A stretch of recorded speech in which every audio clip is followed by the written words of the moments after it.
Hello, everybody. I'm Skip Alzheimer. Whoa, I didn't even brush that side of my hair. Welcome to the AV Geeks Lunchtime Streaming Show. I am sick, and so I am being buoyed by cold medication.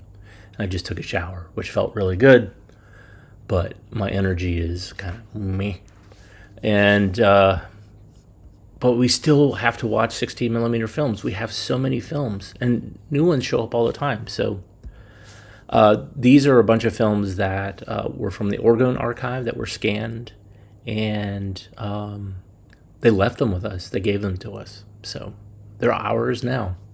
So this first film is Community Ecology. Enjoy.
In any human community, we find people with certain kinds of jobs or roles.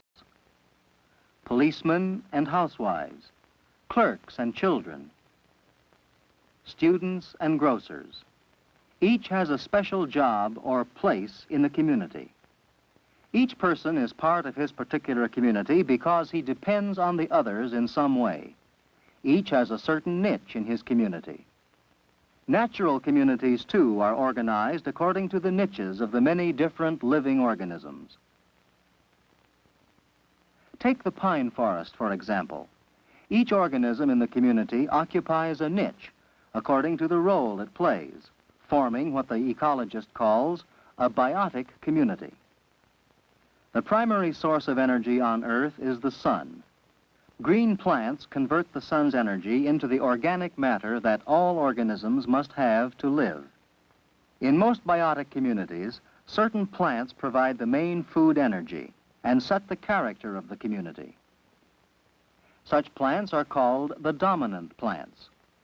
Here, the pine trees are the dominant plants. They determine what kinds of other organisms can live here. The pine trees are called the primary food producers, but other green plants in this community also serve as food producers. All the other organisms, large and small, are consumers that depend on the food producers. Here is one kind of plant eater, or herbivore. Herbivores are specially adapted for feeding on plants.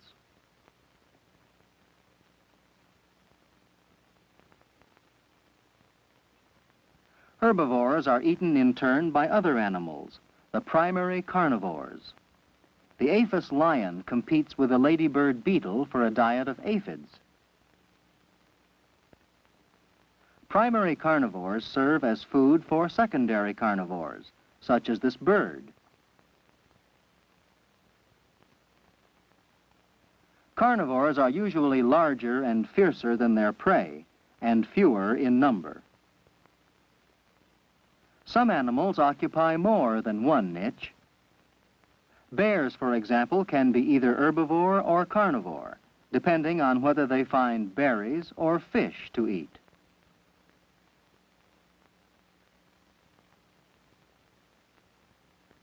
Some organisms live by feeding on others without killing them. This is the niche of the parasites. Almost every living thing is subject to some form of parasite. All organic matter, living or dead, eventually serves as food for some organism. Dead organic matter, such as this fallen tree, is being eaten by scavengers. Termites occupy the niche of the scavenger in this rotting log. In the log live other scavengers, ants and millipedes, which feed on dead organic matter in the vicinity. The activities of these scavengers break down the log for organisms of another niche, the decomposers. The decomposers may be bacteria, yeasts, or this mold.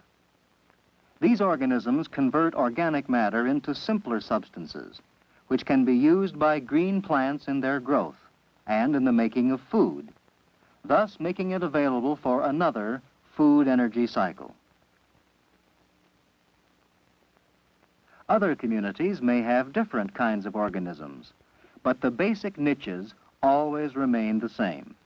Grass is the dominant food producer here, giving the community its name, the grassland. Then what eats the grass? Cattle have replaced the bison that were once the largest herbivores on the grasslands of North America. Among the smaller herbivores are the insects.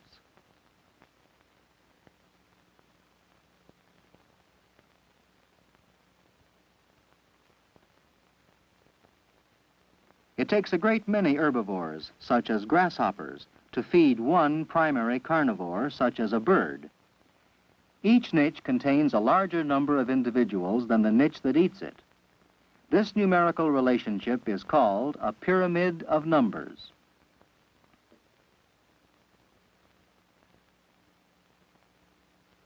Grass is eaten by the grasshopper. The grasshopper is eaten by the frog. The frog is eaten by the snake. The snake is eaten by the hawk. This is called a food chain. Because the hawk has no larger predators, it is called the top carnivore in its food chain. There are many food chains in a community. Here is another. Grass is eaten by the rabbit. The rabbit is eaten by the fox. Because it eats other animals too, the fox is a link in several food chains. The fox is a top carnivore in this food chain, yet it is attacked by organisms of another niche, the parasites. The complex of all the food chains in a community is called a food web. Since there is dead organic matter, we know there will be scavengers. Flies and beetles occupy that niche here. Bacteria and fungi occupy the niche of decomposers. They convert the organic matter into substances that green plants can use as food, forming the basis for the cycle of matter and energy of the community, with its many niches and its food web.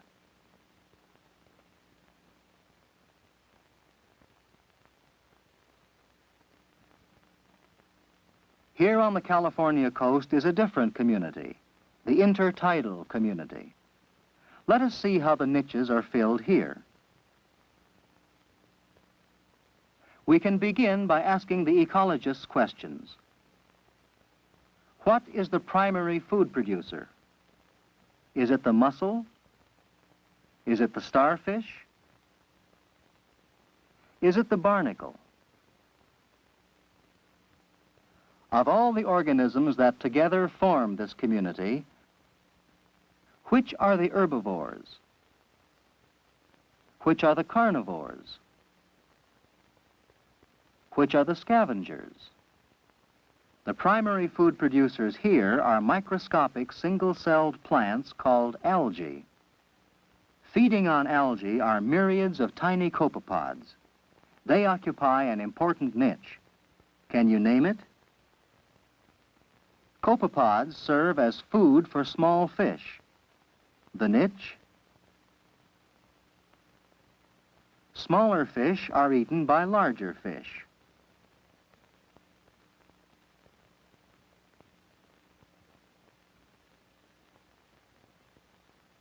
The sea anemone is another kind of secondary carnivore.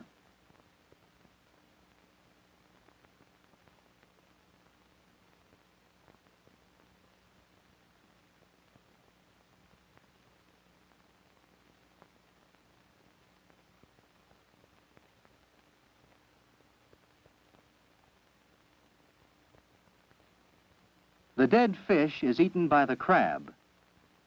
What niche does the crab occupy?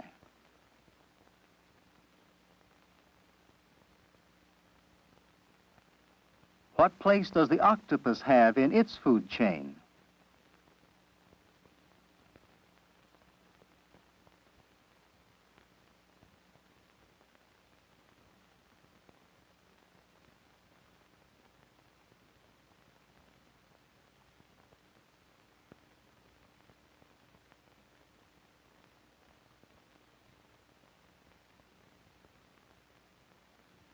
And what eats the seagull?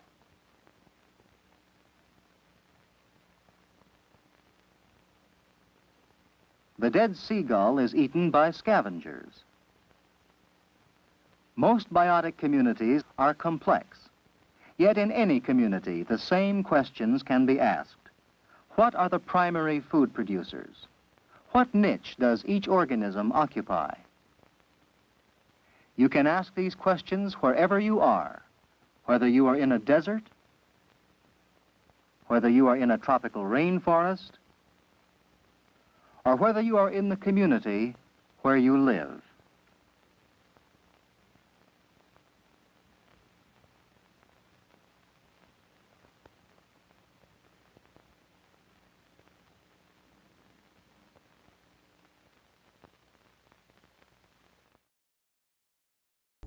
There's a nice leader lady at the end.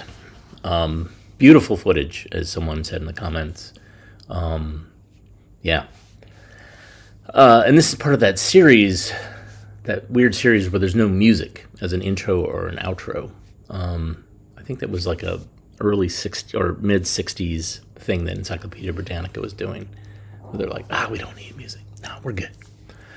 Okay, this next film is missing the title, but I still love it.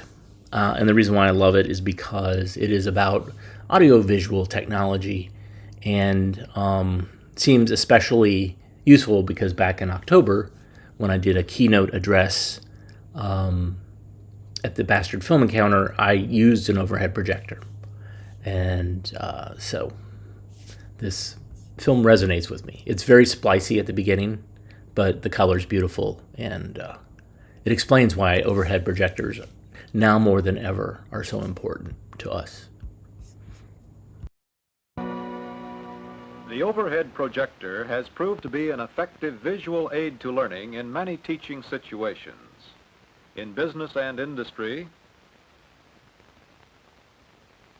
in the military service, and in higher is due largely to its effective use of good teaching techniques in class situations. It enlarges the material on the screen so that everyone in the class is able to read it easily.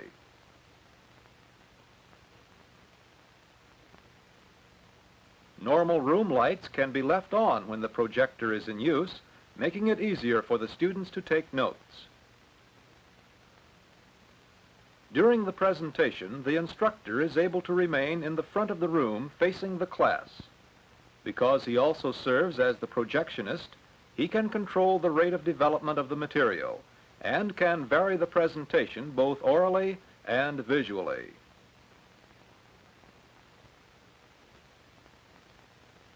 Page of the projector turns on the light and focuses the lens by turning the focusing knob.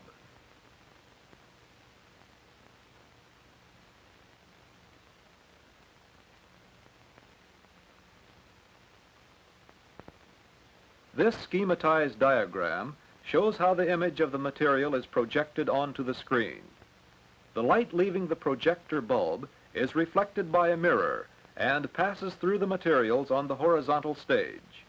It then passes through the focusing lens and is reflected by another mirror onto the screen. When the projector is used in the center of the room with the picture elevated on the screen, some distortion known as keystoning may occur. This can be corrected by tilting the screen until the picture assumes a normal appearance again. A similar effect is caused by projecting from the side of the room. For illustration purposes, we shall lower the image on the screen to eliminate any distortion. The type of materials to be used on the overhead projector may be either transparent, translucent, or opaque in nature. Transparent acetate is available in clear sheets and in a variety of colors. Frosted acetate is a good translucent medium. Materials such as a piece of writing paper are opaque and will not transmit light. Many types of presentations can be made using all three types of materials. They may be prepared before class begins, or they may be developed by the instructor as he teaches. For instance, a theme which has been typed on a specially coated sheet can be placed on the stage for examination and discussion. Transparent plastic or acetate may be laid on top of the theme to avoid marking directly on the material. A China marking type of pencil produces a good opaque image for this purpose.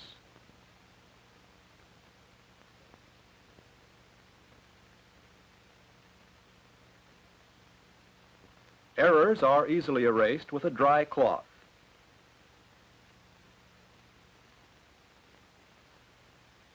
A copy of the material on clear acetate will provide even more contrast in the projected image.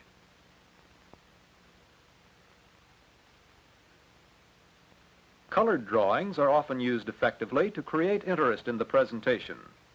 The drawings may be as elaborate or as simply done as time and ability permit. Colored pencils, crayons, and plastic base inks may be used for these drawings, depending upon the instructor's preference.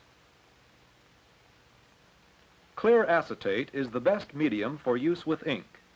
Materials developed during class should be simple in form and as easy as possible to read and understand.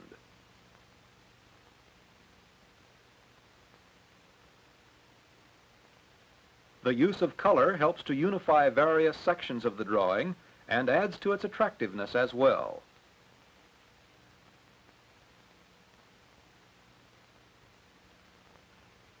Crayons and colored pencils show up well when used on specially treated translucent sheets.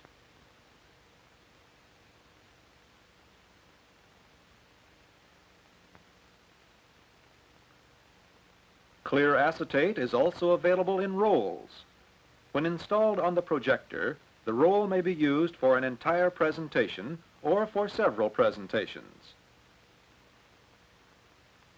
The material may be developed in two ways. For example, it may be written by the instructor as he lectures, adding spontaneity to the presentation.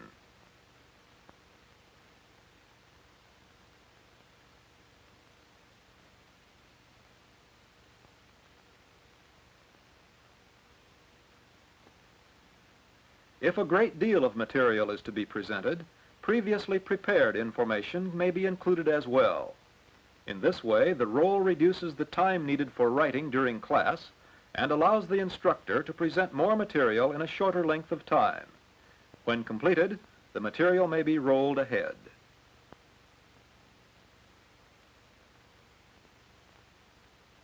The normal black and white relationship of the projected image may be reversed by the use of a carbon-coated plastic sheet. As the stylus is drawn across the sheet, it removes the carbon and produces a white tracing. This technique often lends a very dramatic quality to the presentation.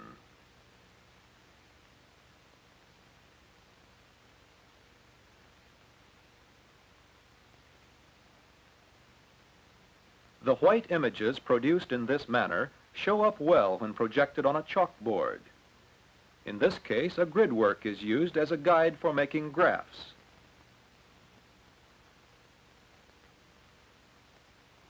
If a mistake is made, the chalk can be erased without disturbing the grid. This is an example of the versatility of the projector when it is used in conjunction with other teaching aids.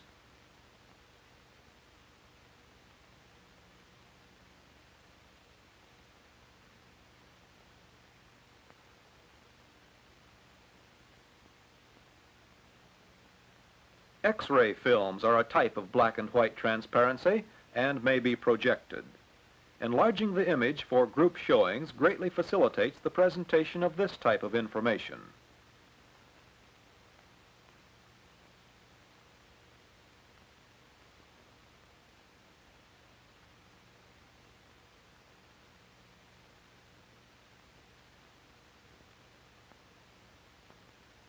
Variety and interest can be added to a presentation on the projector through the use of opaque materials. In this illustration, construction paper was used for making silhouettes of Civil War caps and cannons to represent opposing sides in a battle. By moving them around, the progress of the battle can be shown. Colored acetate is used for accent.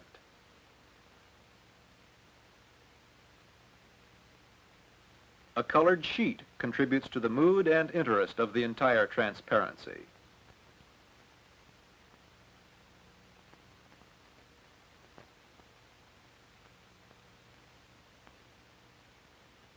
Distinctions in color as well as in the shape of the cutout models are often helpful.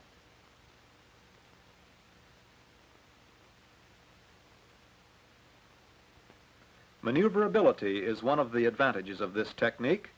Contrasting color adds emphasis when needed.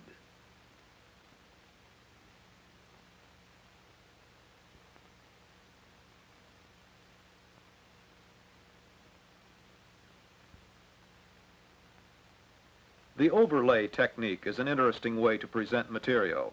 This type of transparency generally consists of a basic drawing and several clear acetate sheets.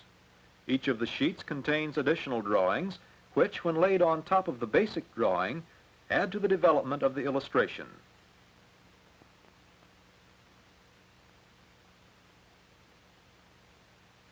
Color helps to isolate and emphasize the area of discussion.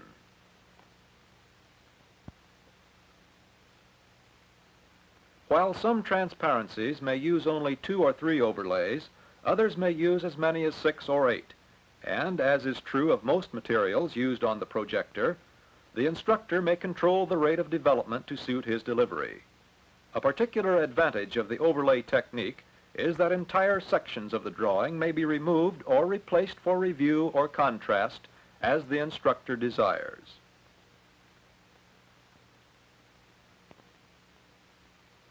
Many demonstrations may be performed on the overhead projector. These are Polaroid filters. When pressure is applied to materials such as plexiglass, the polarized light reveals the stress marks within the material. In this way, one demonstration may be performed so that the entire class can observe it at the same time, rather than having to repeat it for a number of groups. Another application of polarized light involves this motor-driven Polaroid disc, which is placed over the projector lens. The disc is used in combination with strips of polarized tape, which are placed on the acetate sheet of an overlay. When the disc rotates, the drawing is not affected, but when the polarized tape covers the drawing, the appearance of movement is obtained.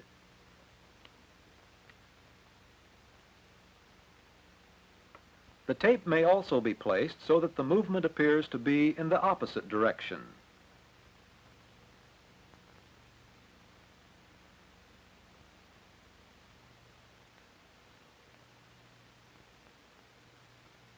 Devices such as this transparent slide rule have been designed to help the instructor present specialized information.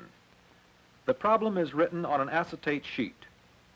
The convenient size of the rule makes it easy for the instructor to manipulate the device. The most important feature of the rule, of course, is that it functions exactly as a standard slide rule does, and simple operations can be performed using its scales.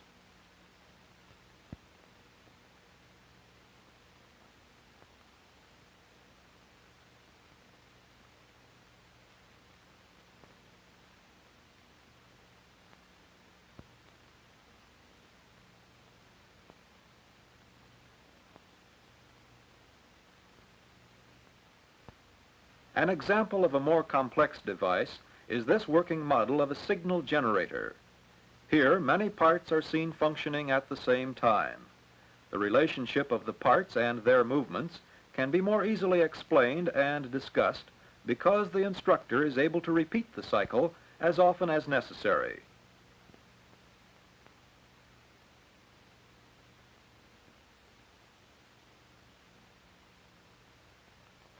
Even chemical reactions can be shown on the overhead projector. By shining a light through the side of a test tube and reflecting the image from a mirror through the projector lens onto the screen, the vertical view of a reaction can be observed.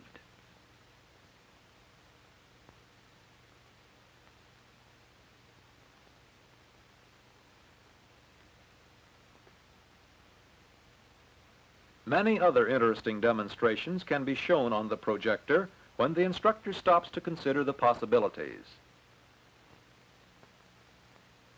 Transparencies may be projected onto a sheet or piece of muslin for backgrounds for plays. The actors may perform in front of the setting or behind it if a shadow effect is desired.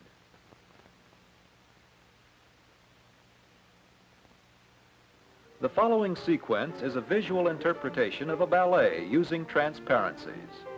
The artist has skillfully used transparent, translucent, and opaque materials to augment his impressions.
There are many ways to teach with the overhead projector. The progressive instructor will find that it is truly a versatile and effective aid to learning.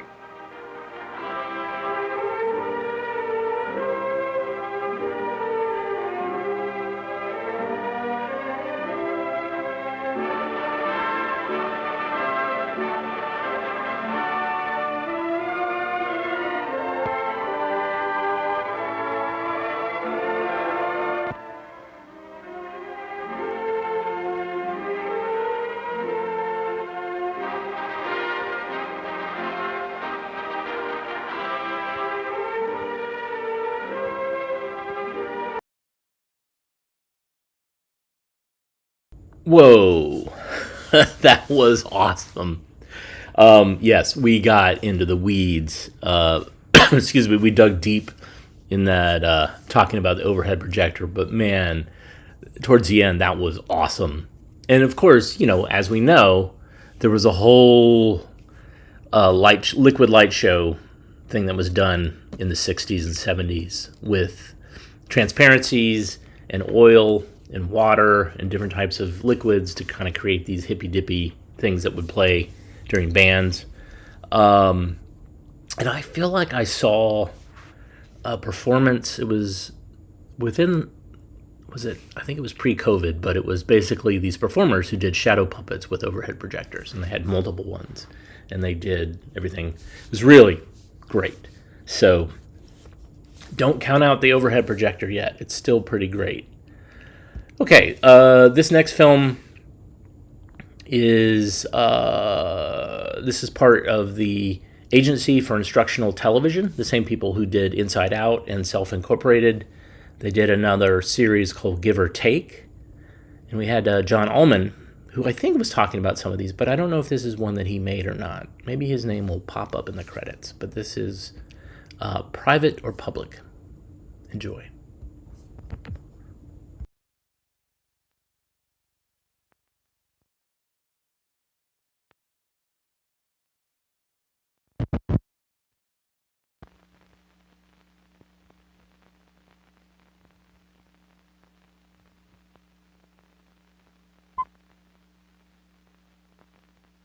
The following is presented by the Joint Council on Economic Education and the Canadian Foundation for Economic Education.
All right, everybody. We don't have much time for this meeting, so if everybody will take a seat, we can get started.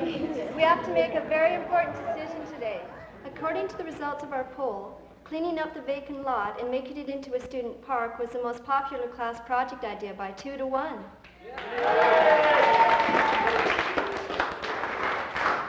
Has anyone talked to Mr. Hanley yet? He owns that lot, you know. Not yet, but I can't imagine why he wouldn't let us clean it up. The place is a mess. Besides, he's not using it. He gets his property fixed up for free, and we get a place to eat outside, other than the front steps. I agree, Raphael, but I think Graham has a point. Someone has to talk to Mr. Hanley before we announce a project to the school. I'll be happy to go this afternoon if someone else will come with me. Raphael and I'll go with you, Holly. If we don't get this project going right away, we won't have it ourselves before school's out. Okay, that ends the meeting for today. We'll meet tomorrow at the same time, and we'll tell you the results of our meeting with Mr. Hanley. So, all right, I'll call Mr. Hanley, make an appointment with him, and we'll go see him after school. Yeah, do you need to meet you up there after school? Yeah, that's great. Okay. See you later. I've owned that lot for years, and I've never been able to figure out what to do with it. So, I suppose if you kids are really willing to clean it up, you can use it for a student park. Oh, thank you, Mr. Hanley. You won't regret it, sir. We'll make it a place you can be proud of. We can even name it Hanley Park if you'd like. It won't be necessary. But you've got to keep the noise down. I don't want folks in the neighborhood to be bothered. We will, we will. Thank you, Mr. Hanley.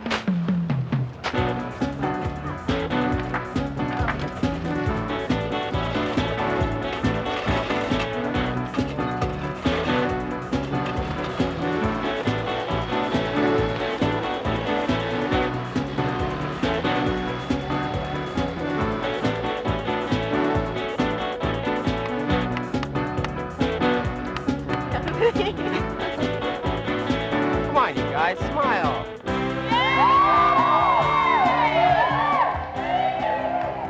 Boy, was that a job and a half. Yep, it sure was worth it. No more eating lunch on the front steps. I just hope people will want to use it.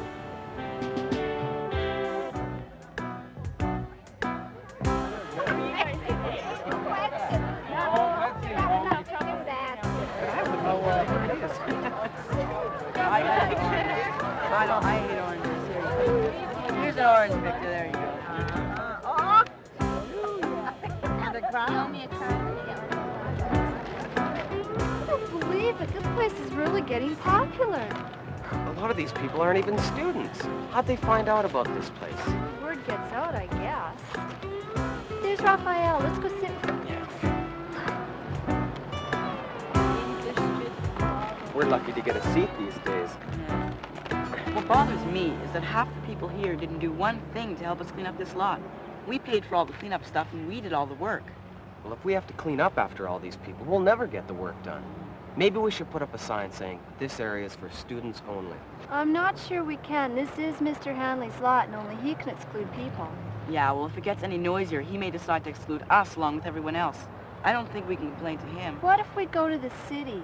Try to talk Mayor Blount into buying this lot from Mr. Hanley. Then the city could help us maintain it as a public park. The city would pay to clean the place up instead of us. Say, you young folks deserve a lot of congratulations. You've done a mightily fine job here. Thank you, Mr. Dalloway. Nicholas, you can call me Nick Dalloway.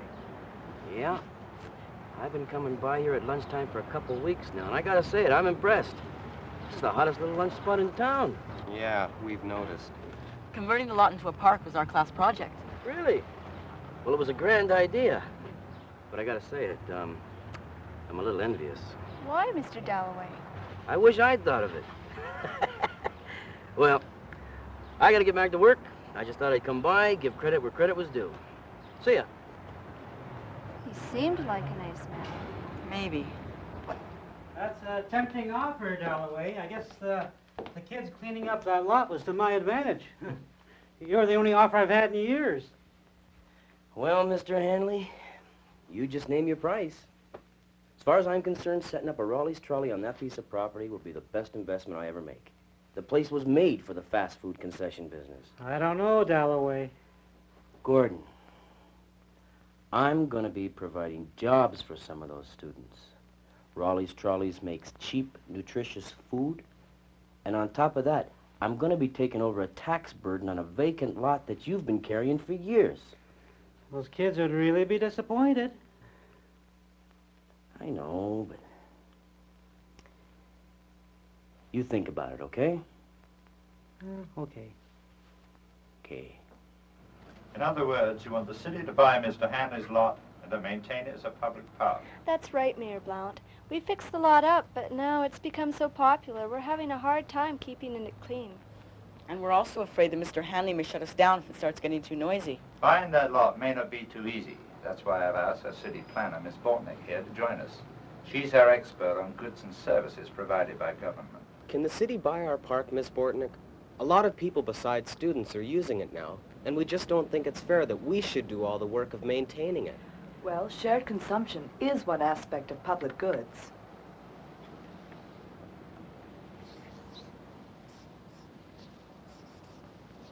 As long as one person's using it, doesn't prevent someone else from using it, there is a case for government provision. But there's also another aspect of public goods, non-exclusion.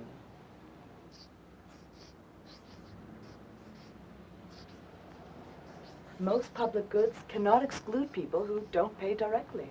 If we put up a street light, for example, we can't use it to let some people see better than others. Once the light is up, anyone that passes by can see better. And one person seeing better doesn't make the light less useful to others who can see better too. It's also shared consumption. You've got it. But what's this got to do with our park? If the city buys the park, we couldn't exclude people from using it. A private owner can exclude people, but the city can't. So you can buy it. We'd have to make a study of the costs and benefits first. Then there'd have to be a public hearing. Then the city council and the taxpayer would have to vote on it. It's a long process. We'll have graduated by then. Not that long. But the city has limited tax revenue. Buying their land would not only cost us the money that we paid to purchase it, but we would lose the property taxes we now collect from Mr. Hanley. And it would have to be maintained at public expense. And I'm just not sure how much support there is for this public park of yours. And we're already under a lot of pressure to repair the roads and get more police cars. And we're really in a tight spot as a result of the mosquito spraying last summer. We may have to do it again this year. Well, why don't you let people spray their own mosquitoes? If they want to get rid of them, they can pay for it directly. I'm afraid that's not practical, Graham. In order to be effective, every place has to be sprayed. If only some people spray, then the mosquitoes from the unsprayed areas would spread and infect all over. It's shared consumption and non-exclusion again. Here we have both. There is no effective way to keep the mosquitoes away from only those people who are willing to pay. Once they're eliminated, everyone benefits, whether they pay for it or not. Yes? 4 o'clock appointment is here, sir. All right, thank you. Well, thank you for coming by. I'll give your proposal some thought, and I'll let you know about it in a few days. We look forward to hearing this. Thank you. Bye. Bye-bye. Good luck. Bye. Bye. What are we going to do now? Well, nice seeing you again. Hello, Mr. Dalloway. Why, you must be Mayor Blount's 4 o'clock appointment. Sure am. I'm here to see him about that little park you kids built. I found that the zoning regulations make it okay for me to buy it, so I'm gonna put a little fast food trolley on there for all the students. What do you think of that? If you buy it and put up a Raleigh's trolley, we can't eat our lunch there anymore. Well, sure you can, if you buy it from me. Folks who buy their lunch from my trolley can use the whole park. Of course, I'm gonna have to exclude others. I mean, I'm running a private business here, not a public convenience. Besides, I can give you some jobs. Nice seeing you again. Let's go talk to Mr. Hanley and see if we can convince him not to sell. Yeah, good idea. Let's go.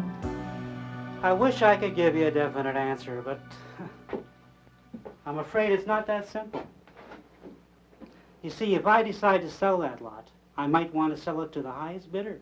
Now, whether that's Nick Dalloway or the city or someone else entirely, who can say?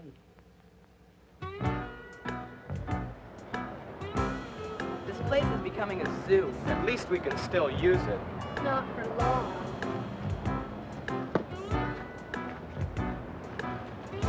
Maybe we should get Miss Bortnick and Mayor Blount down here tomorrow. Show them how popular the park is with everyone, not just students. And show them how important it is this place be publicly owned. Well, I guess we'd better clean up because no one else will. All right, let's get at it.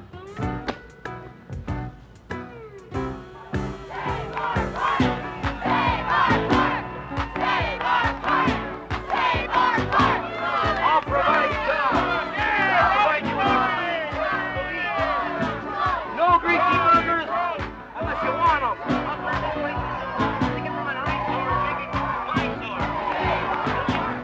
Save our park! Save our park!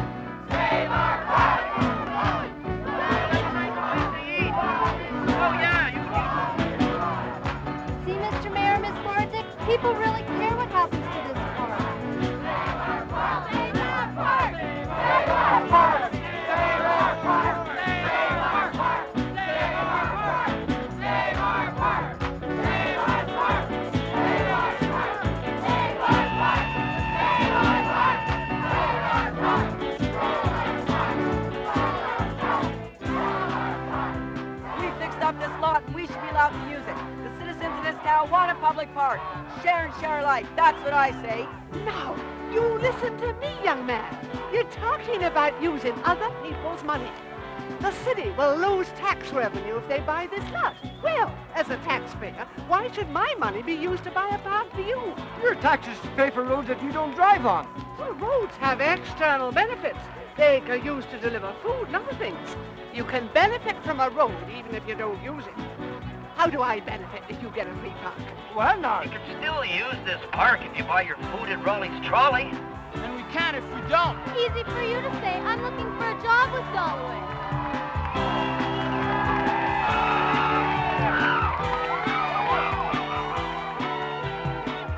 Well, what should we do now?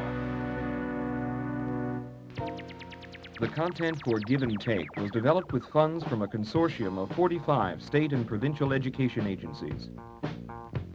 Other funds were provided by these corporations and foundations.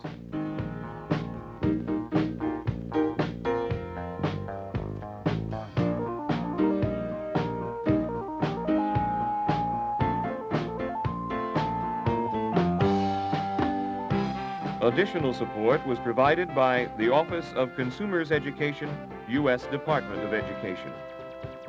This program was produced by Bradshaw McLeod and Associates Limited for the Alberta Communications Corporation Educational Services under the supervision of AIT, the Agency for Instructional Television.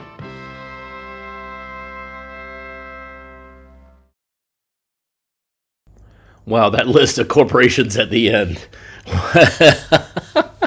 Polluter, polluter, polluter, polluter, poisoner, polluter, polluter. Oh, well. That was the 80s. Wow, fascinating film. And of course, like many of the films made by AIT, there's not an ending. We have to sort through the debris of what we learned. But man, whoo, so Canadian. So very, very Canadian. All right, one last film, and then I'm going to go to bed. There's a series of these. It's called The Earth and Its Peoples. And so we've been showing different ones, and this one is Mountain Farmers. It takes place in Switzerland. Enjoy.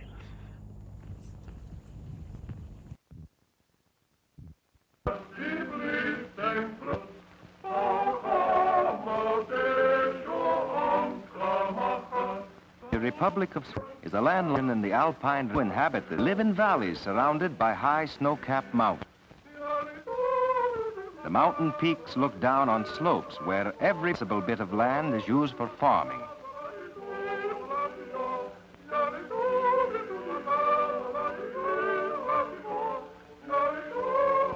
The streams which flow down our mountain slopes are fed by the melting snow. Water power is one of our country's few natural resources and is used to make enough electricity for all our wants. Our two mountain chains, the High Alps and the Lower Jura, are cut by valleys, one of which is the Emmental.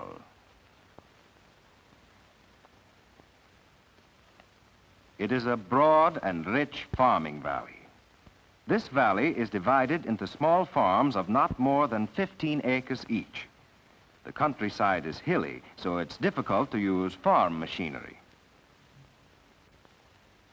Early in the spring, when the animals are still in the barns, fresh grass to feed them is cut every day. This is one of the many jobs of Swiss farm boys like Karl Hofer.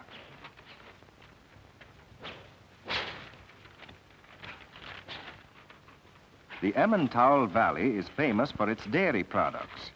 Hay for cattle is a common crop, but rye is also grown, as well as barley, wheat, and potatoes. Even though the small fields are farmed carefully, they don't yield enough. Farmer Hofer must buy extra feed for his livestock and some additional grain for meal and flour.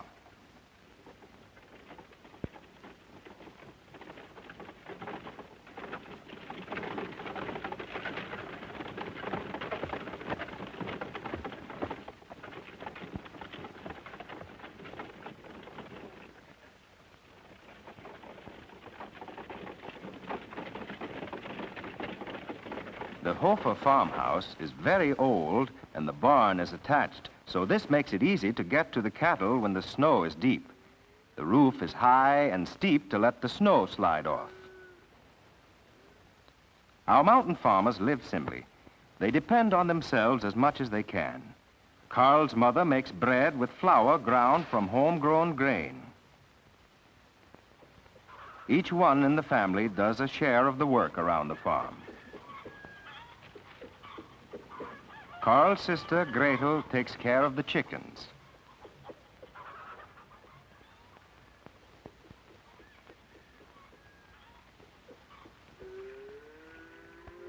The cattle are kept in the barn until late spring. Our fields are more valuable to us for raising crops than for grazing animals. When the weather grows warm, the cows are driven to pasture in the mountains. The day the cattle are moved to the high pastures is a holiday. Every family has special cowbells for this occasion.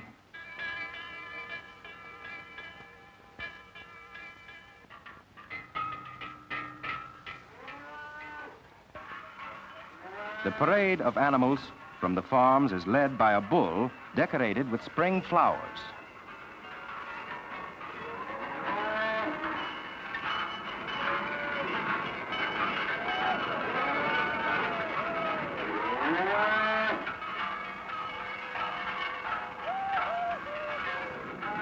As the procession moves toward the mountains, herds from one farm after another join the parade.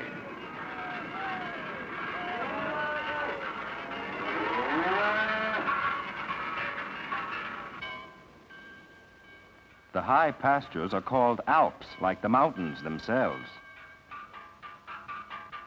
All summer long, the cows graze on the short grass under the care of an old herdsman who is hired by the farmers from the village.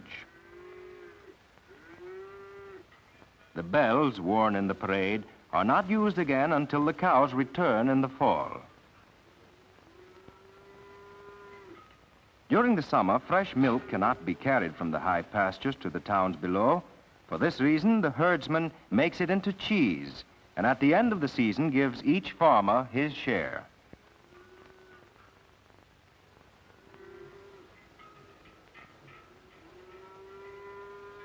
In their spare time, the herdsmen make wood carvings which are sold to tourists as souvenirs.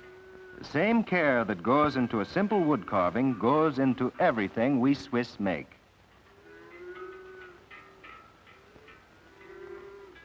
While the cattle are feeding in the mountain pastures, the crops are scattered throughout the valley.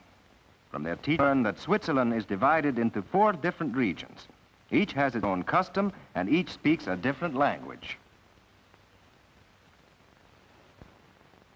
In the largest region, the people speak German. In one part of the Jura Mountains, French.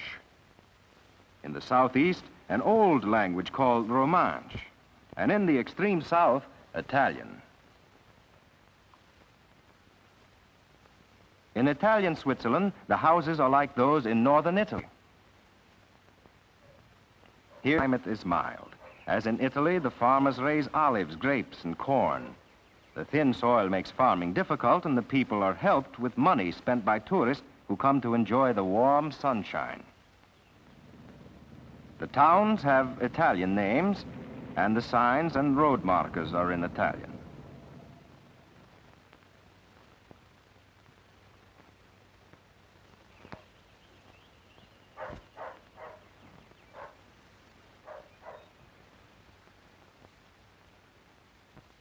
In the southeast is the section called the Engadine. Because it is high in the mountains, the houses are built of thick stone to keep out the cold in winter. Centuries ago, Roman armies crossed the mountain passes of the Engadine on their way to Central Europe. Inscriptions welcoming travelers are in Romansh, which comes from the old Latin spoken by the Roman soldiers.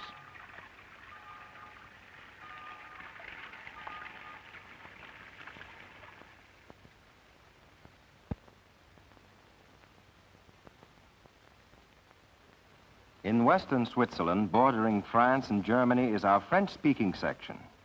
Here, farmers save their rainwater to use in the house because the surface streams often dry up in the summer.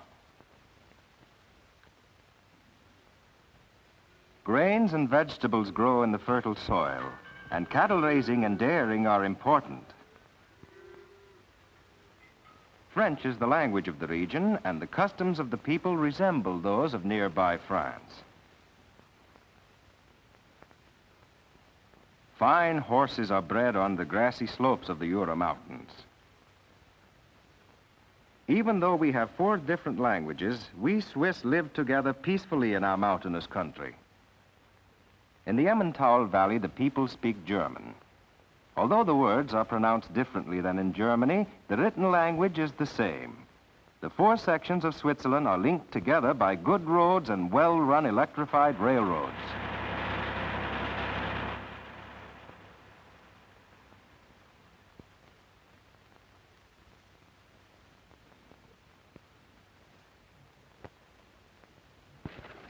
Farmer Hofer makes one shopping trip to the village every week, and usually his first stop is at the flour mill. Because each farmer in the community owns a share of the mill, it is called a cooperative.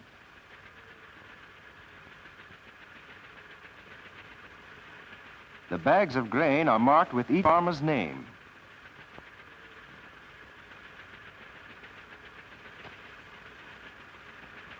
Although we grow a lot of grain in Switzerland, There is never enough, and we must buy large amounts from the United States and other countries. The village mill has modern machines to grind the grain into flour for baking.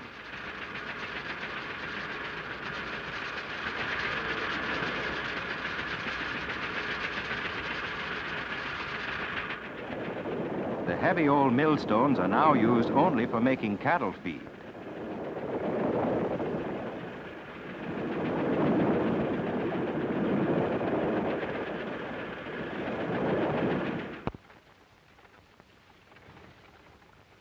From the flour mill, it is only a short drive to the center of the village.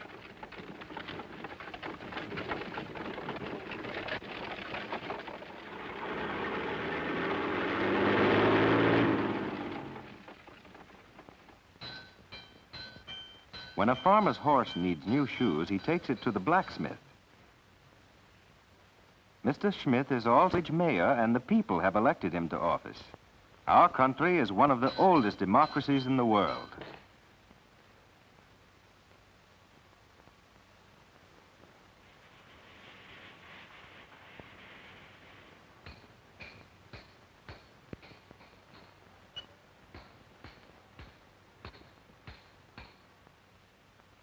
Another cooperative owned by the farmers sells machinery, seeds, sprays, and fertilizers. These cooperative stores help our farmers save money on things they need to buy.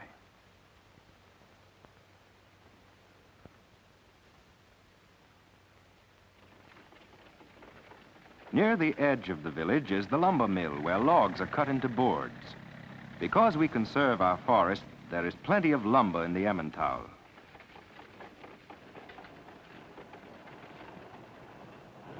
Like most Swiss factories, the mill is run by electricity. We have no coal in Switzerland, and our electricity for power and light is made cheaply by the water that falls down from the mountains.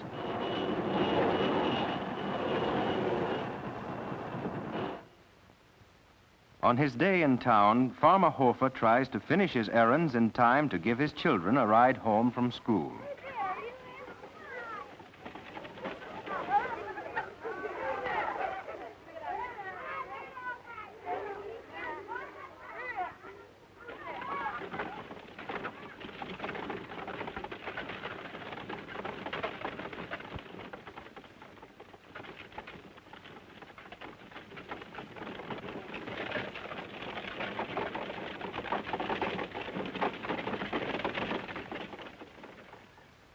Carl's grandfather and grandmother live in the small cottage behind the big farmhouse.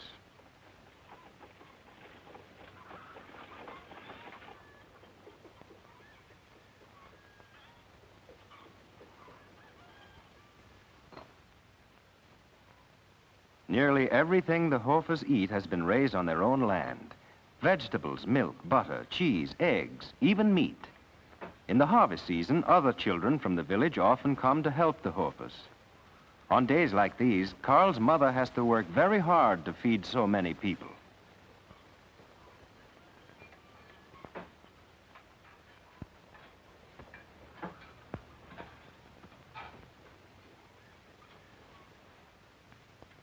During the haying, everyone works from early in the morning until late at night.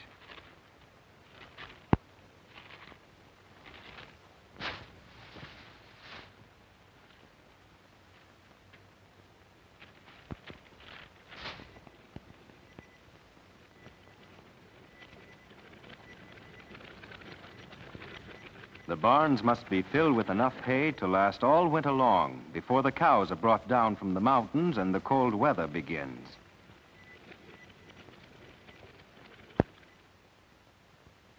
In the winter months, the Emmental Valley, like most of Switzerland, is covered with snow. Around the Hofer's farm, there are drifts so deep that everyone must work indoors, either in the house or barn. The cows are milked twice a day, early in the morning and at night. Carl and his father strap on milking stools to do their chores.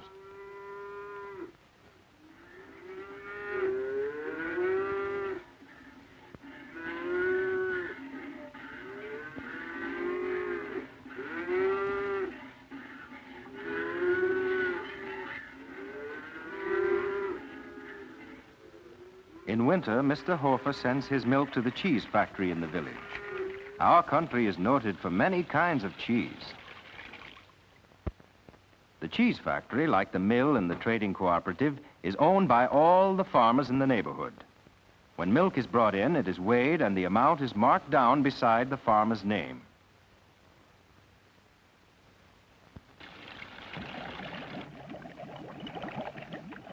To make cheese, milk is heated and a preparation called rennet is added to make it curdle. As the curdled milk is stirred slowly and evenly, it becomes thicker and thicker. The cheesemaker knows exactly when it has been stirred enough.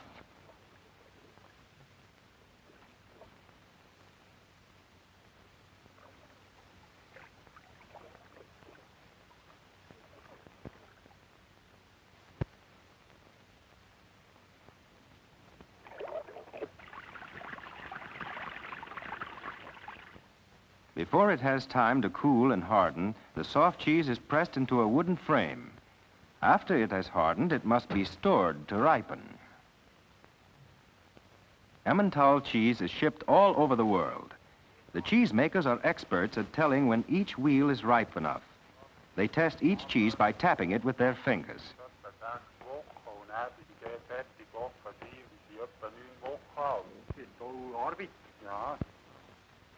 Our country is also famous as a great playground. Electric trains take visitors to towns and villages high in the Alps.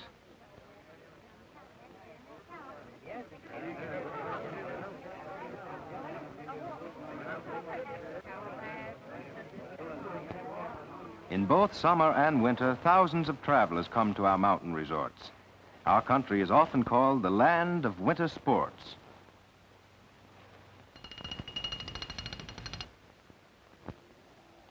Everyone who comes to Switzerland, whether in summer or winter, carries away with him the memory of our country's great beauty.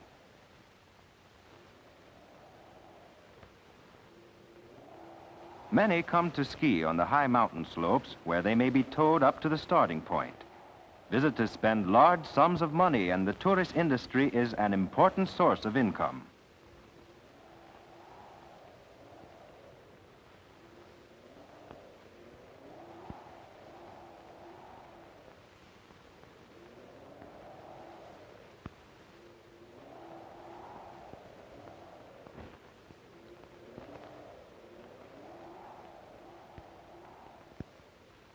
The Hofers spend their winter holidays on the farm. At Christmas and New Year's, they have a party with a special dinner made of all the good things they have raised during the year.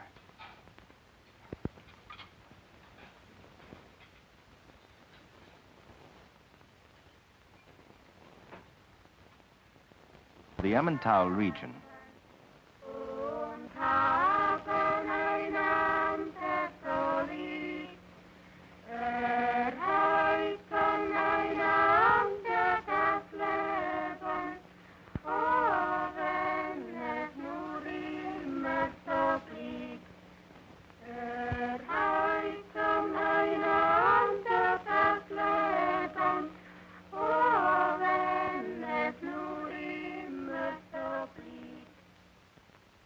Our land is small and our climate often severe, but we make good use of everything we have, even our mountains.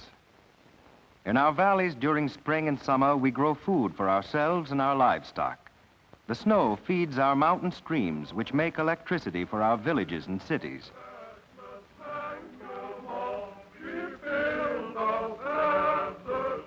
The tourists who visit us help make our nation prosperous.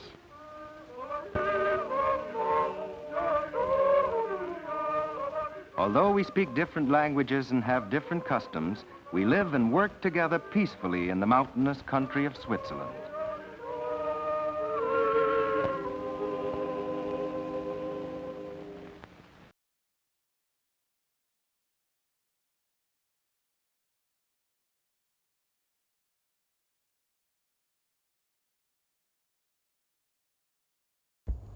So do I have Ricola cough drops handy?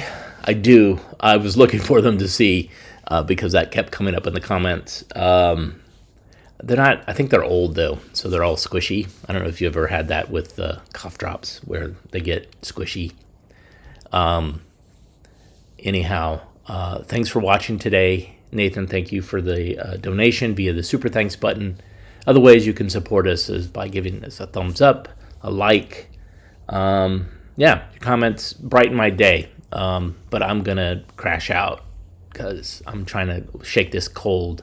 Because what happens is if I get a cold and it gets into my chest, then I have bronchitis for 3 weeks. And that's no fun.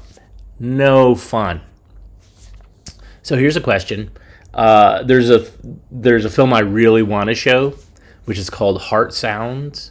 And it's basically a cross-section of an actual heart, probably a mammal heart that's not human. And you get to see the sounds that it makes, but you also get to see the heart. Is that too grisly and gory for a lunchtime show? Because it is fascinating footage. It is really something. So let me know in the comments what you think if we should show that. Because we were watching it the other day, and I was like, oh my gosh, this is something else. But it is gross. So, all right, everybody. Anyhow, love you guys. We will see you tomorrow. Everybody take care.